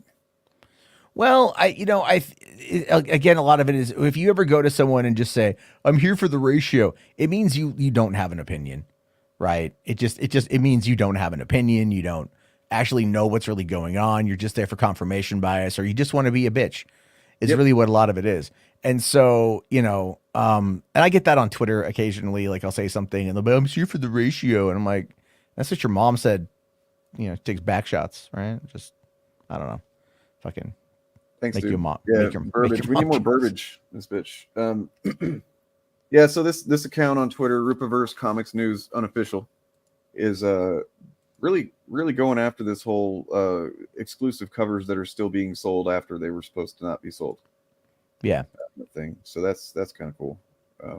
Yeah, it's like I said, it's attracted people you wouldn't think it would attract, right? Like it's attracted people that that you really, all things considered, would not normally pay attention to something along these lines, right? Like if you were to look at something for this, you would not probably think to yourself that this is, like I should, sorry, just my brain's kind of fried, but I'm just saying it's like the outsider who's kind of like outside of the sector. Like so one of the things I keep telling people in the commentary community, the ones I still talk to, is I'm like, especially with the whole pronoun thing that Az was doing a few weeks ago, and they're seeing how idiotic these guys are. I tell them, I'm like, look, you can go after every locale in the world, right? And you can milk that shit till it's dry. But these are a special kind of locale because they respond. They will always respond. They don't have it in them to not respond. Because when you challenge their fragile little ego, they have nothing else they can do. They have to keep responding. And this is where, like, if you could just redirect those A-logs, right? If you could just redirect them to that specific, like, group of people, it would be like an unstoppable, object meets an immovable, or an unstoppable force meets an immovable object, right? And it's just chaos. And they're finally starting to see that a little bit. Like some of those guys are finally starting to see it. And I'm just waiting for like the first salvo to be fired from someone to have the balls enough to call it out. But the downside to that, though, what I think is going to probably stop it from happening, is the fact that a lot of these idiots, both commentary, whatever, they share a lot of the same audience. Yeah.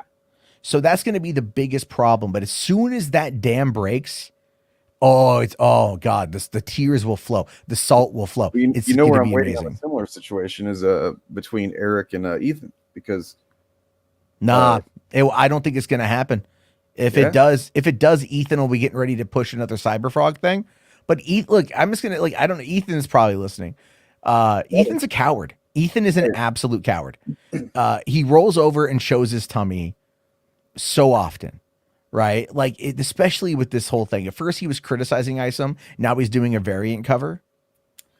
Well, I mean, as far as I know, at first, he was on board. Like, because he actually kind of, from what I understand, taught Eric basically how to be a grifter in this whole sphere. Like, I think that Eric did his thing, kind of inspired by or having learned from Ethan. And well, why couldn't he teach him how to be a better writer? Well, Ethan's not a good writer either. He's just but he's he does understand the structure of a comic. I'll give him that. That's what I'm talking about. If you understand the structure, it's a little bit different. 3-4 years ago, if you would have told me, hey, there's going to be another guy that comes along, he's going to make Ethan look good, I'd be like, you're fucking full of shit, But I know you're lying. I also know some stuff about Ethan from years ago that's just like it stays in my mind. Like this one guy that he was a part of his community or something, and when his book club was much smaller on Facebook and shit, and basically they started doing their kind of cult thing where they pick on one guy, the one they saw as the weakest, I guess, and started shit with him, and then they started like basically for years they were fucking with this dude. Just every once in a while they would create a new sock account and fuck with him on some platform, or fuck with his wife and do something fucked up, and there's a whole thing documented about it, and it's like, god damn, it's demented. Yeah, I'm not a fan of that shit, to be honest with you. Like, but I mean, I agree with what you're saying. There's like, I think the cracks are starting to show us some of these chuds for sure, especially now that they're desperate because there's no fucking new content to talk about, really. So there's really not a lot content to discuss, like, in any capacity, and that's the thing I love about this, right? Like, everyone's like, oh god, the writers and actors strike is terrible, and I'm like, yeah, no, don't get me wrong, it sucks, but at the same time, we're being able to kind of see this thing play out for what it is. Yep. We're kind of being able to see it really kind of go down that pathway. And I think that is going to be for the best, because when we're able to finally see it, it's going to be glorious, because they don't have anything like outside of this, and they know they don't have anything outside of this. So for me personally, I've been waiting for that content drought to hit them, because a couple years ago this happened with the commentary community, like the skeptic community, right? Like the anti-SJW, the group that I was in, okay, like all the other players. When there was a content drought, and this has a lot to do with the adpocalypse, months and months after that happened, you know what kicked off? The turning on each other. And then everyone draws lines in the sand, and then you get the division, you get the cracks in the, and then you get the different warring factions, and it just breaks everything apart. And when that eventually happens in this case, it's going to be just fucking magnificent. Yeah, well, I don't know.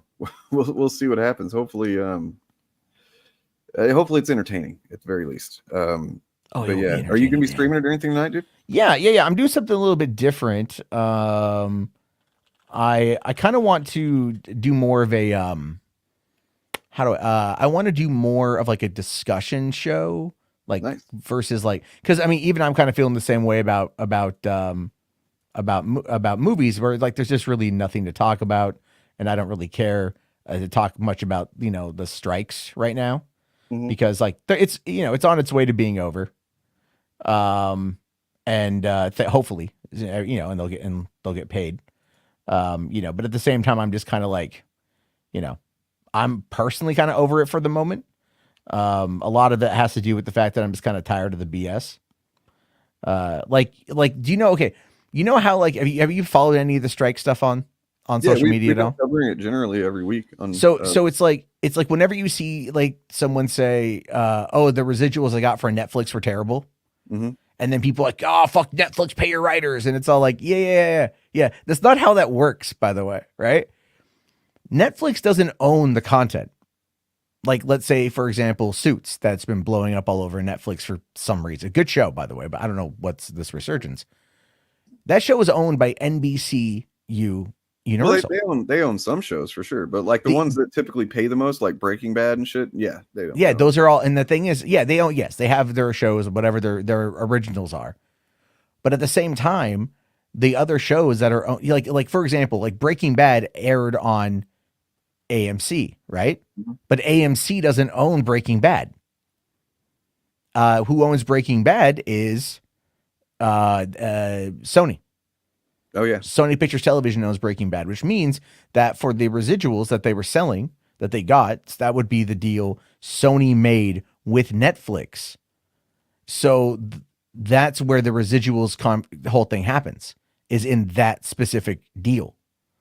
Because Netflix is paying, like, I don't know what they pay for other shows, but I remember like when The Office was on Netflix, they were paying $100 million a year to license the show from NBC. Which means that in those yearly renewal, that the residuals are going to be either that 100 million has no residuals, but everybody got a payout. Right. And I'm sure that's probably what happened there because, so that's my thing is like, no, the studios are the ones that are negotiating with the streamers. Right. So take it up with the effing studio because they're the ones that are okaying the deal. And that's where there's been so much massive disinformation and so much half the time I want to yell at the WGA and SAG. I support them. I want them to get paid, but it's like, stop with the bullshit. Just stop with the fucking bullshit because all you do is you push these narratives that are going to get debunked pretty quickly. And it makes you look stupid, in my opinion. Like when they're talking about like the AI stuff and I'm like, AI is a MacGuffin. Have you ever played with it? Ain't that smart on that front. It's not going to come up with like a movie, but it's like, but they wanted to make it this thing that they could point their fingers at and say like, oh, that's the real danger. No, you want to get paid. But let's be real about what's actually going on. That's just the thing I don't like about it. That's just, it's an optics, it's political, Hopefully they'll get paid. That's all I care about is them getting paid. But it's just like the narratives that a lot of people on social media run with are just like, it's like the disinformation that the Fandom Menace puts out. You're just like, oh my God. Well, I don't know if you've ever seen this, but somebody sent it to me. I remember it from years ago, but it's a classic. Anti-SJW video title generator. Oh God, no! What is this? Let's see, why are feminists so offended by Mortal Kombat? My best friend Joe explains. Okay, let's see. And it says generate apolitical content. Are stupid feminazis responsible for the feminization of the Western man? That's just like a real. Is that like a Ramsey Paul video title? Like what's going on there? Is that Sargon back in the day? Is that Sargon now? I don't even know. I don't know if he's that different. Ryan Johnson gets destroyed in mass debate. Man. Well, I mean, I think he's actually never debated anybody about anything. I don't think so. But at the same time, it's like I as much as I'm not trying to rehash that. Like I like the Knives Out movies, and so just keep doing those, dude. The Knives Out movies are great. The closest he's gotten to debating anybody is like having that little Nazi kid in Knives Out. Yeah, that's his argument. Yeah, wasn't that Jaden McNeil? I think that's that's somebody else. Oh my God, I get the names confused now of younger people because they're just so weird. Who are you talking about, man? Like, and why do you like AI? That's taking jobs away from actual human beings. I know you said that there's like the crap they are writing, but who are you talking about? No, the AI isn't going to like. Here's the thing, actually, the AI ain't going to take away jobs away from anybody on the writing front because they're going to have to be the way that it works is the AI is largely going to. Okay, here's the thing. AI is already used by the studios, right? Yeah, it's been used. Like even like Ben Affleck uses it for his little company with Matt Damon. What they do, and this is where we can see like the downfall of the industry in regards to AI, is not through any kind of creative endeavor. What it is they take an idea and the actors and maybe the director attached or whatever, and they run it through a program that will compare it to markets around the world to see ideally how well it will perform. Right. And that's something they've been doing for years. Toby Emmerich, who used to run Warner Brothers, talked about this years ago.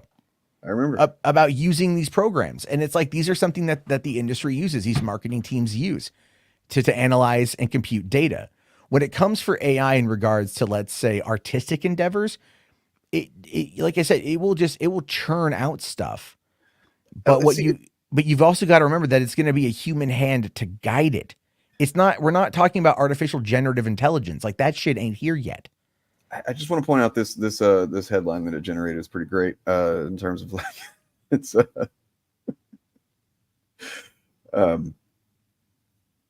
So hold on. Black, disabled, transgender think the N-word is a racial slur. Sargon of Akkad proves I'm wrong. That is definitely. So I listened to a podcast called Behind the Bastards, and they did an episode that really kind of like, I don't know, it kind of shook me in a weird way because it's not like a serious thing, but it might be eventually if it's not something that's looked at. So like the while all this shit about movies and like you just said, it's 100%. Like they're not going to start writing movies with the fucking computer with AI, because the moment that they do one or two of those and then they tank because literally nobody can fucking connect to a movie that's not written by a human being. That's actually they're not even remotely accurate. People can connect to it if they believe that it's written by a human. They'll connect to it. Never mind the fact that, and I'll just say this: what has been hurting Hollywood? If you really look at what's been hurting Hollywood, you ever heard of a book called Save the Cat? Yes. So Save the Cat, I love the book. I think Blake Snyder, the way he introduces his method and telling his story, it synced up with me very well. Right? Like I get what this guy's saying, but he introduced the beat sheet, and the beat sheet is what every Hollywood movie uses for the most part. That's the whole paint by numbers. Yeah. You know, your page 10, inciting incident, page 33, beginning of act 2, right? This screenwriting book just became the de facto follow along, right? That's what it was. And I started noticing this when I was working at the drive-in years and years and years ago, before I knew what the book was. I'm watching all these movies because we'd get like 200 of them a year and I'd watch all of them, you know, and I'm watching all these movies and I'm like, you know, okay. I'm like, that's the killer. That's where the climax is going to be. That's the weapon that's going to be used. And you can start to see where everything is getting introduced, and you can start to see where everything is going to happen. Right. And it's like just subconsciously, I started just picking up on it, as I feel a lot of people do as well. And so when I started reading the book, Save the Cat, after I graduated film school and I was brought on to write some screenplays for some local people, they recommended that to me. So I read it and I was like, oh, wow, this is really cool. Like, this is really good. This helps you format it. Right. But the thing is, though, is that it ends up being very formulaic. And I've talked to producers when I used to live in LA who were like, I fucking hate the beat sheet, but they keep making scripts that are based around it. Now, here's the other part of that too, is a lot of the time when it comes to writing a movie, there are 3 different films. There's the one you write, there's the one you shoot, and then there's the one you edit. And a lot of people attack the writer when the writer's name may only be on what's there, and just because of contract reasons, because of WGA reasons. And so they alter, you'll hear this from actors. They're like, oh, we were rewriting scenes left and right. You know, every night we'd rewrite the scene for the next day. You know, Todd Phillips actually said during the last writer strike that if it was fair, Robert Downey Jr. would get a writing credit on due date, because of how much he improvised, of how much he brought that wasn't in the script. Wow. You know, and that, like, and if you go back and you watch, you know, Zazie Beetz on Joker, she was talking about how they were rewriting the scenes for the next day, the night before. And I remember Alicia Silverstone, when she had the movie Excess Baggage with Benicio del Toro way back in 97, she was a producer on the movie. And in an interview, she was talking about how they were rewriting the scripts the night before. So this has been going on for years, right? So when they buy the script, it goes into the production phase. Usually what happens is the bare bones of the script, scene by scene, go over to the production team, who then designs the sets and the props and whatever, right? They go find the locations and all that shit. But when they start shooting, they'll oftentimes have the writers, and not even have the writers there. Most of the time the writer's not even there. And they'll improvise or try it a different way or change around certain things that may completely change what the writer was going for in that scene. And then when you get to post-production, if you need something that you forgot to shoot, you go get it. Yep. If you want to alter something, you go do it. I mean, this is the process of it. And people, and this is what I find to be really funny, is like people get really upset about the term reshoot. And I'm like, do you expect the writer to like crank out a story on the first draft? Yeah.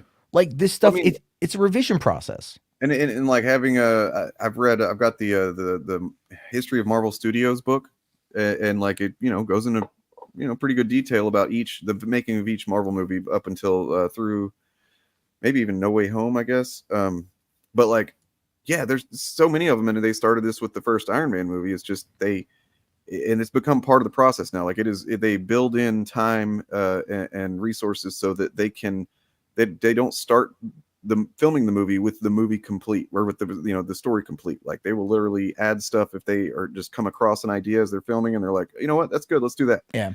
Yeah. Well, remember also famously with Iron Man, they didn't really have a script going in. Right. They just like they largely that's the writer strike, right? No, they shot the movie before the writer strike. The writer strike happened at the beginning of 2008. And they had already filmed in like mid 2007. Or before then, because at Comic-Con 2007, I saw the trailer for Iron Man, and that was well before. But no, they went in there, they had an idea, and they went in there and they ad-libbed a lot of it. Jeff Daniels and or Jeff Bridges, sorry, and Robert Downey Jr. ad-libbed so much of it. Favreau did a lot of that collaborative stuff, and it worked out really well. I mean, look at like Adam McKay, Will Ferrell movies, right? Anchorman, Talladega Nights, Step Brothers. Most of that stuff is just ad-libbed. It's just like they go, okay, and go. And just wait to see what happens, right? They just have these conversations. You can, there's actually a scene. You saw 2016 Ghostbusters, right? Yeah. Okay. So like that movie is bad, like just bad. But there's a scene in that movie where you can tell Paul Feig looked at Kate McKinnon and just said, do whatever the fuck you want. I feel like there's a few scenes there's like a, that. Well, yeah, there's a bunch of them, but the key one is where she's kind of like flirting a little bit with Kristen Wiig's character. And she's doing like the dancing around, but you can tell like it's just she's improving.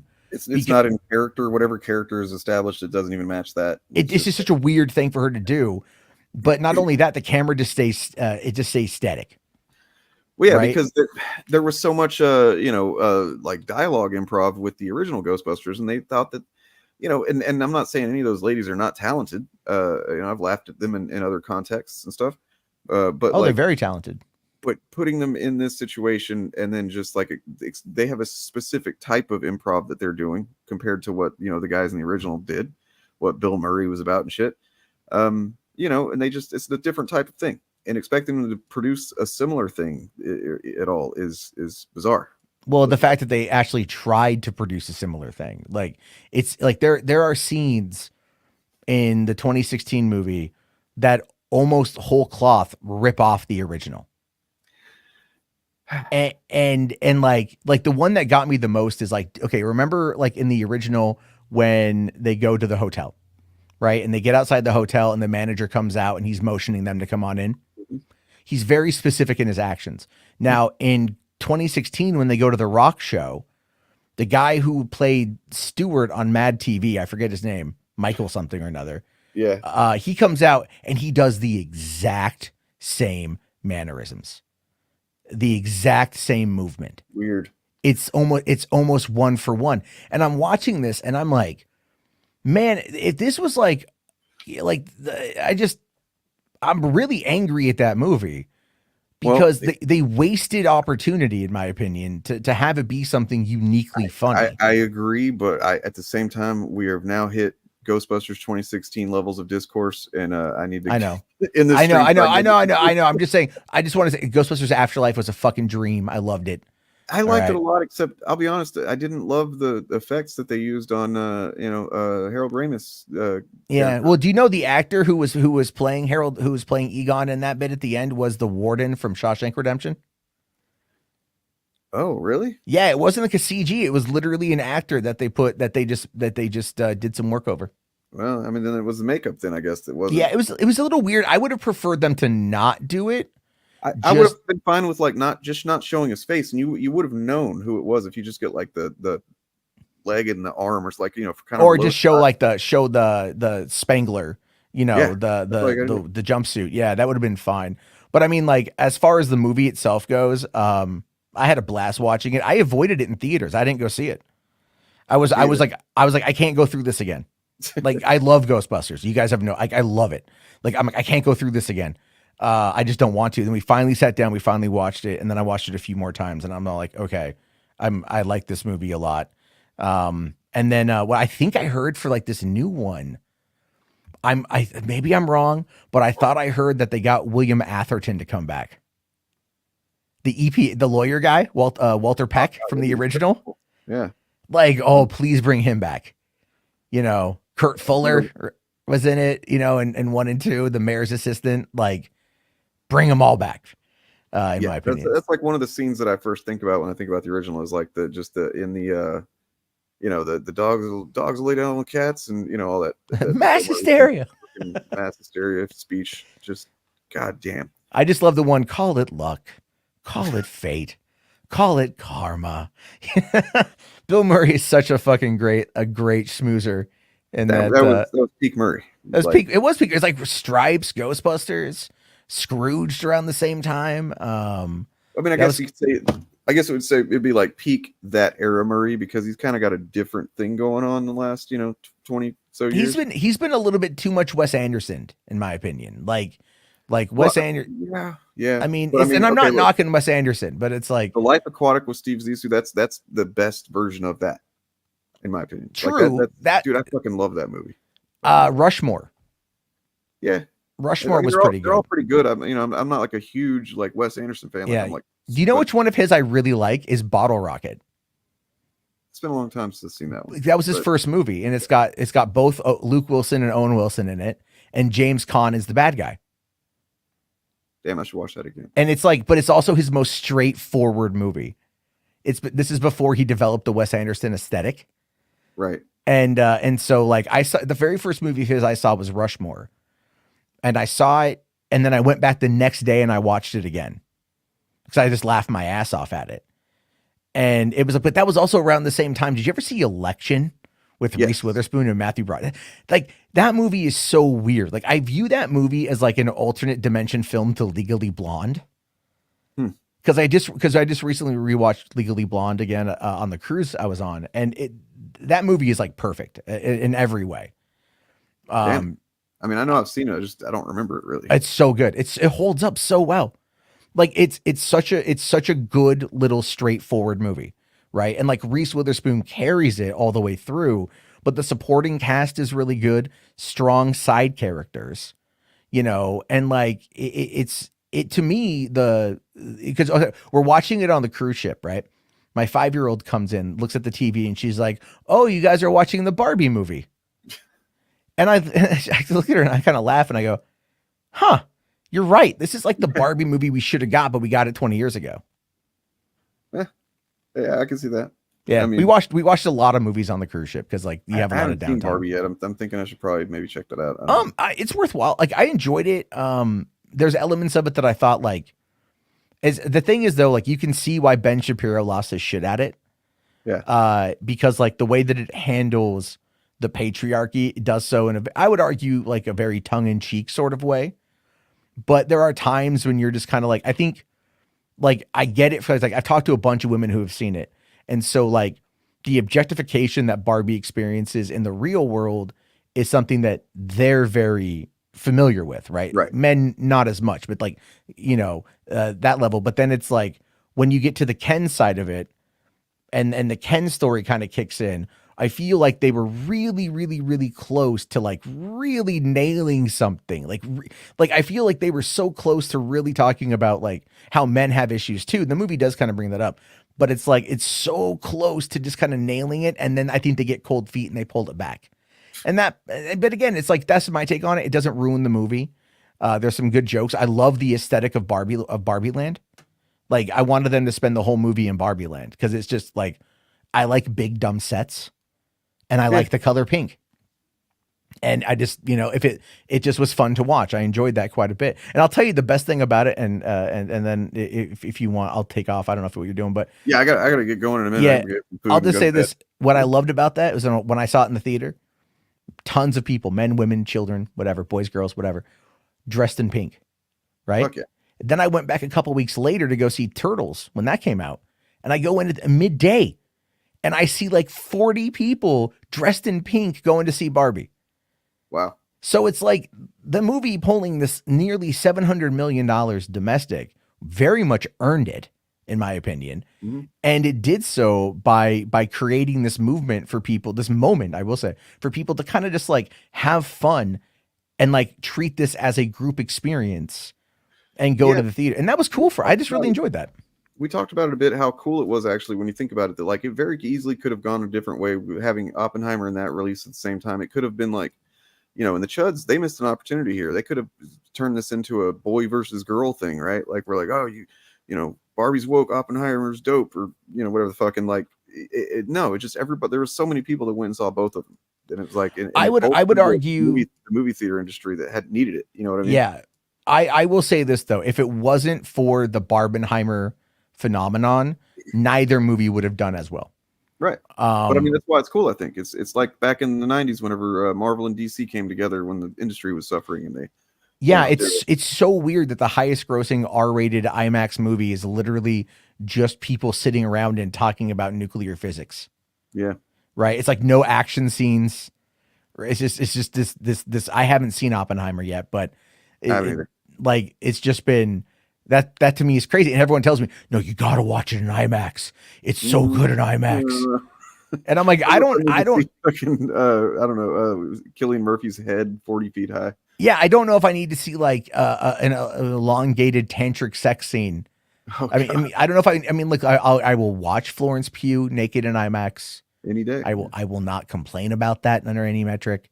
Although I do feel bad for people in India because their censorship board literally digitally censored Florence Pugh for that movie. I know you guys talking about Showgirls last night, how they painted on the bras and stuff for like the television edit. But in India, they literally threw like a black slip on her. That's a travesty. It's just like fucking India, man. Fucking India. Yeah, I mean, I'm fucking getting tired as hell, so I'm gonna get some food and shit. So, yeah, I got to do a stream in an hour or so. With me and you know, if you're gonna be doing a stream tonight, I'll try and listen until I fall asleep. Anyway. Yeah, I'm gonna be over on the Matt Jarbo channel. I want to turn Boulder Talk Radio into like more of a call-in thing, but like have a topic. Dude, so tonight is all about conspiracy theories. I just want to hear people's favorite conspiracy theories. Okay. You know, hopefully no one pulls out anything with like, you know, Soros and shit, because I'm just gonna shut that down. But you know, conspiracy theories used to be fun, you know? That's the whole fucking point. I was reading some old issues. I found an archive of all the old Weekly World News issues. And I'm just looking through some of those headlines. And I'm like, man, I remember when this used to be fun. Yep. And then now, yeah, man. Jeez. And that just turned 30, by the way. By the way, everybody, be sure to, you know, just be on the lookout for dog whistles, okay? Every fucking conceivable opportunity so you can fucking current day us. All right. What I love real quick, I love about that whole screed by him is that he literally just said the game out loud. Like he gave the perfect comeback for anything he ever says. What do you mean? What I mean by that is like there's a part of there where he starts talking about like you don't have anything to say, you're boring. Oh yeah. Projecting. And it's like it's just grade A projection. And I do feel like that was probably projection because you can see that like there's a couple of points whenever he kind of pauses and he's kind of looking like, what do I say next? You know? Yeah. Because it was all manufactured. The whole thing was just manufactured. Absolutely. He takes the headphones off, like it's all, you know, he was doing his bit for the camera. When I was first watching it, I swear I could see him, I could envision him as a, you know, look, I was a little fat kid, little fat boy in the 90s, and he seems about generally our age. If you were a little fat kid, little fat boy, especially in the 90s, you probably practiced your Chris Farley impression. You know what I mean? Yeah. Because you could make friends that way. I know I did. I made some people laugh doing, you know, living in a van down by the river, and I just picture him, you know, doing that as a little kid. He's just like Britain's Matt Foley. Yeah. You're living in a van down by the river. Modern day. Nah, the whole thing, dude. It just cracks me up. They're everything they say. It's like, again, it's that whole saying of every Republican accusation is really just a confession. That's it. It really is. It's ridiculous how often that's true. But yeah, man, thank you for fucking stopping by and talking with me and shit, and celebrating this win. You know, I'm in the news and shit. So yeah, enjoy it, man. Enjoy it, dude. Take a victory lap, print it out, give it to your neighbors. I'm gonna go check out the comments and see, you know, various videos and see what kind of praise I'm getting from it. You know? Yeah. Oh yeah. Okay. All right, everybody. I'm gonna go. I'll see you guys later. Night, bye. All right. Yeah, Jarbo's cool. We love Jarbo around here. And then I'm going to go ahead and end as well. So, thanks, guys. Thanks for showing up at a last minute unplanned stream. Praise Bill,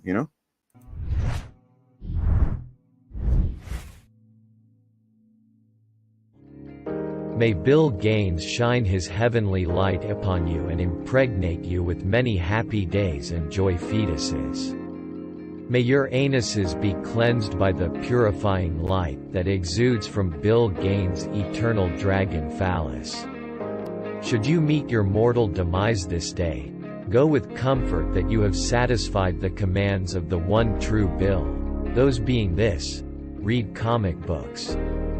Fuck the dumb shit. Be yourself. Love each other. Also, read more comics and grow your hair out all goddamn wild. Amen.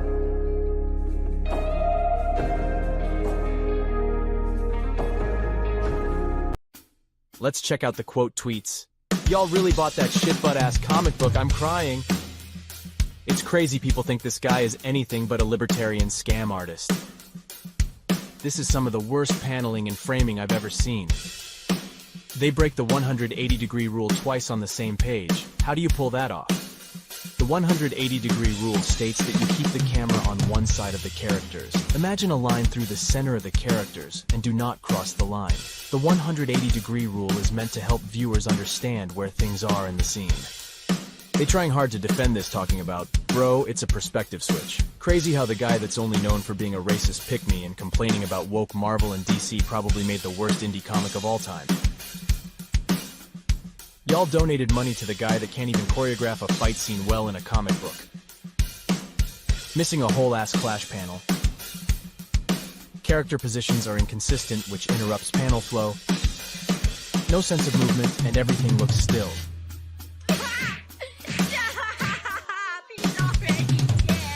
Remember, this guy was going off on how crap other artists were, from people in the major leagues to small indie artists, and flaunting that he was going to be the next big thing. Alan Moore was right. If you want to get good at comics, you just have to find the most dogshit comics you can get hands on. This feels like a fake comic you would see a kid read in some low-budget Hallmark movie. At least I'll always be a better comic creator than these idiots. This was the comic that was going to destroy DC and Marvel, by the way. I know some 10-year-olds who can make better paneling than this shit. So glad Isom sucks donkey balls so I can make fun of it. Who want me to show y'all how to make one correctly? Not surprised they keep complaining about comics are dead when the story and art they writing feels generic and lacking in choreography. Eric needs to improve sooner. Otherwise, it'd be a fever dream to have long-term success. This is still the best worst fight scene in comic history. He has to talk shit on everyone else in order to try and build himself up, because he knows deep down he's a talentless hack.